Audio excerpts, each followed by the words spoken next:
Galaxy 666 by Pel Toro. Session 58. Chapter 18. Oski opened his door at the same second that Korzak and Ishklaw opened their doors. Ishklaw's fist was drawn back. Korzak was ready, and so was Oski. They stared at each other like men in a dream. "Ishklaw!" called Korzak. "Korzak!" cried Ishklaw. "By the 7 green moons!" muttered Oski. "The ancients had a saying, I believe," said Korzak, "which you as a historian would be able to verify or otherwise. Something about all roads lead to Rome?" "They certainly did," agreed Oski. "Now," said Ishklaw, turning to Korzak, "what do we do?" "Well, this is hardly the time and place to stay and swap experiences," said Ishklaw. "Agreed," said Korzak. There was a pause. Oski said, "Have you seen much of the aliens?" "Very little, surprisingly," said Ishklaw. "Same here," said Korzak. "I was thinking if we were aliens and this was a humanoid vessel, we would have come across a few humanoids by now." "True," agreed Korzak. "So?" said Ishklaw interrogatively. "So," said Oski, "where are they?" "It's something of an enigma," said Ishklaw. "It's a mystery," agreed Oski. A complete mystery, they concurred. "We haven't got time to discuss that mystery at the moment," said Ishklaw. "What we've really got to do is decide on another plan of campaign. Where's Bronit?" "No idea," said Oski. "Neither have I," said Korzak. "You don't think he's fallen foul of the aliens, do you?" asked Oski, and there was genuine anxiety in his voice. "I don't think so," said Korzak. "We haven't seen much of them." "Well, there's no guarantee he hasn't walked right into a hornet's nest," said Ishklaw. "You've a point there," said Oski.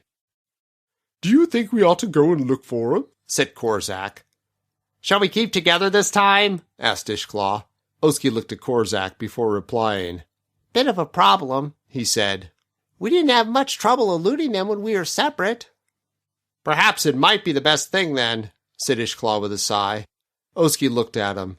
There was a look of understanding on the spaceman's face. "Don't you like being alone, Ishklaw?" "I'm not madly in love with the idea," replied Ishklaw. "Frankly, neither am I," said Korzak. "I don't like it," said Oski. "It's a case of needs must when the devil drives. I'd rather we were together from a psychological point of view. I suppose that's my herd instinct coming to the front, my gregarious nature and all that sort of thing. But on the other hand, if we've got all our eggs in one basket and they do rumble us, they've got the lot of us." "Well, they still haven't got Bronit," said Ishklaw. "How do you know?" said Korzak. "We don't know," said Oski. "That's the point." "Well, if they got him, shall we do him more good by keeping together? Or by separating and trying to find him?" asked Ishklaw.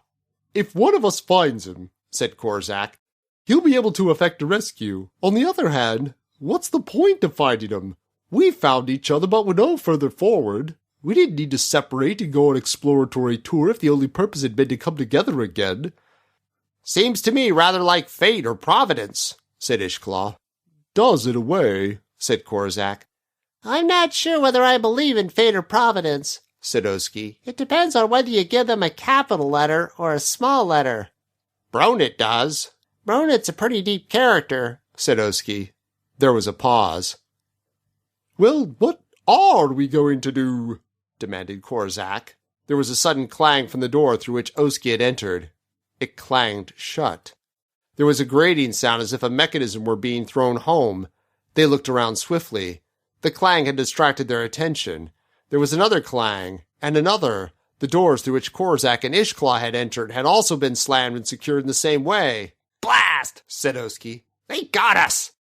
"Not yet," said Korzak. "There's another door." He began moving toward it swiftly. Before he could reach it, there was a clang, and that too was secured. "We're not as clever as we thought we were," said Ishklaw. "Far from us rescuing Bronit, it looks as though Bronit has to rescue us," said Oski. "If they haven't already gotten him," said Korzak. "Oh, do look on the bright side," said Ishklaw. "That's all we need, of course. That's absolutely everything we need." There was silence. "I think they must have gotten him," said Oski. "You sound just like Bildad," said Korzak. Or Eliu, said Ishklaw. Who was Bildad? Said Oski. Come to that, who was Eliu? Thought you were a historian. I am, but there's an awful lot of history, and they don't sound like 20th century names. Bildad and Elihu were two of Job's comforters, answered Korzak. The sort of chaps who said, "Cheer up, old man, it's all your own fault anyway." What pleasant people, said Oski sarcastically. Yes, they were, rather, said Korzak. I don't think this is the time or place for a theological discussion, said Ishklaw, beneficial as that might be. Here ends Session 58.